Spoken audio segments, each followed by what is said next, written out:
We're talking to Marcel Lebrun from Radiance6, relatively a startup that is in the measurement space, and measurement space, as far as I'm concerned, is really one of the pain spots that corporations are trying to deal with regarding social media. Marcel should be happy right now because Richard Binhammer just delivered a keynote address here at Snicker Forum in Sonoma County, where he mentioned Radiance6 as one of the tools that Dell Computer uses to measure conversations. Tell me just what Radiance6 does and how it's different from the other tool shed of measurement gizmos out there. So we do social media monitoring and analysis, and our focus has been how do we help, in our case, PR professionals, communication professionals, and marketing professionals deal with the disruption that social media is causing and changing corporate marketing. And so how corporations listen online, how they engage, how they deal and interact with customers. So we built a tool. It's a web-based dashboard that we license as a software as a service, like Salesforce.com, for example. And PR pros can go in there and they can start to track their conversations. Now, when we talk about social media, we mean not just blogs. Blogs are an important part of that. We mean video sharing sites. We mean image sharing sites like Flickr. At this show, a lot of people are taking pictures, uploading it to Flickr, tagging it. You want to understand those conversations as well. Twitter is a big part of the communication that's going on here. We also track those conversations. So all of those things need to be looked at and analyzed together. Part of that, the first half is monitoring, but drill down a little for me on the analyze part. Okay, so a lot of discussion about measurement. What do you measure? And some more traditional industries have standardized metrics that they agree on, reach and frequency, or page views in terms of, ad impressions online, those kinds of things. And social media, a lot of discussion as to, well, what is, the agreed upon metrics by which you measure social media? There's, to my mind, two reasons why this discussion is taking place. One is there's some kind of need for a standardized report card, to say, how are we doing? I got an A+ on my test and someone else got an A-, so I'm doing better, that's good. A number of reasons for that. Agencies want to report to their clients, how they're doing and, demonstrate the value that they're bringing and things like that. The more exciting part to me with measurement is how do you get insight into the conversations in order to take action. So I might be measuring my house, but I'm not doing it to know how big it is. It's because I want to install hardwood floor. That's why I want to know how big it is. So in this case, I might want to measure a particular idea that's taking place in the conversation and understand if my brand is being successful in becoming associated with that idea. So for example, being environmentally conscious, is that growing as a concept, and are people believing and talking about the fact that I got these environmental initiatives, for example. And those are things you can measure and take action and make decisions with. So you're going through agencies, but who are can you name some of the companies that are using Radiance6? Well, some of them are known. We have, for example, with Social Media Group, Maggie Fox's organization, and she's doing some great work with Ford Motor Company, and they're using our tool, for example. We have lots of great agencies that you can look at their client lists, and some of them are working with most of their clients, like Mike Manuel and Voce Communications, or some of the larger agencies we're working with, like Interpublic Group and things like that.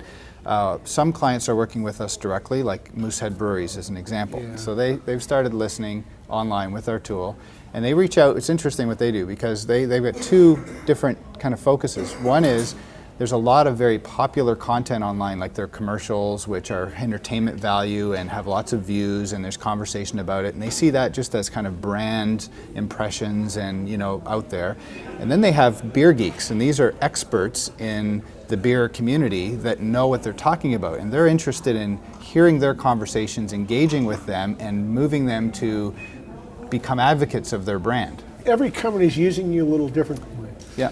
Walk me through what Dell was doing. Dell was very interesting because he put a chart up there showing that the disapproval rate of people seeing them on social media had dropped from 49% to 22%, and then held for 8 months now. Yeah.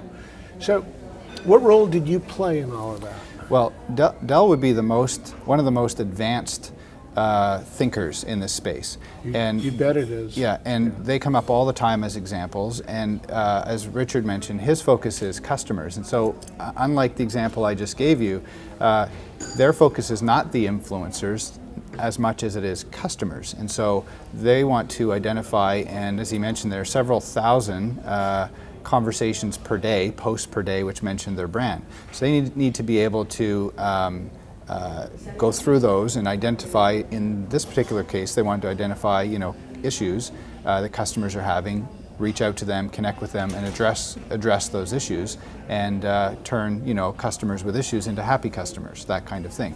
And their model obviously is going to continue to emerge into doing many other things with the conversations online. So it's exciting to see where they're going with it. And they've Richard told me one time, it's amazing the credit we get just for being there, like just for participating. Sometimes even just responding and not necessarily having all the answers, you get credit just for listening. And we have other clients with the amazing example. We have a phone company we work with called Alliant. They're one of the about 7th largest in North America. And they respond to issues they see online. People might complain, oh, my internet service isn't working, or my install experience was bad. And they'll reach out, and it's amazing the response they get. People are surprised. They go, it's still remarkable. It's remarkable that you listen. So they go, wow, you actually heard what I said, and you said something in return. How's your service now? And it's amazing the response you get just for listening and responding. Richard, in his talk, said that you don't do everything they need to have done. Right. And there's sort of this sense of a holy grail in measurement. Yeah. Mm-hmm. Where is Radiance6 going, and how close does it get to that holy grail? Yeah. Well, it's a great question.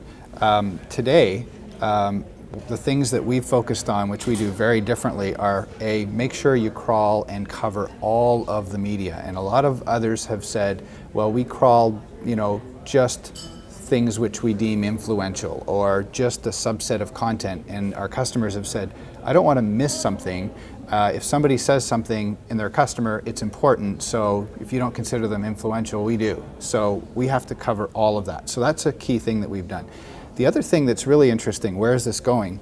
We have a concept we call Conversational Dynamics. There are digital breadcrumbs. In social media, there's words and there's actions. And actions can speak louder than words. And so if I tell you, I love this Moosehead beer, you might say that's interesting and not believe me. Or you might take action and go out and buy one. And it's more important that, the second action is more interesting to measure, right?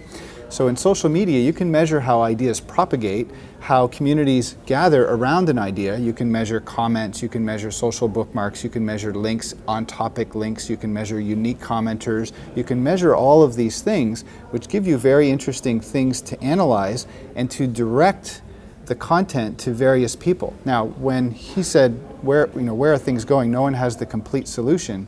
The next step is all this has to be integrated into the entire corporation's processes, and this will take time. Just as adding email communication took time at a corporate level, this will take time.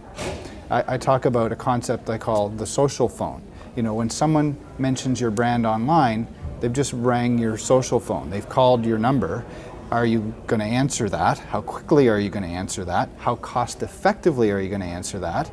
And there's all kinds of technologies out there that have helped address that with email. When we were talking earlier, you mentioned the social phone as a party line because of the transparency. Everybody's listening to your conversation. Exactly. And in this case, what changes things is that a lot of organizations, for example, in their call center, might have things they could do to deal with customer issues, but they maybe don't announce those things. So they maybe give this customer a discount and they don't give this customer a discount.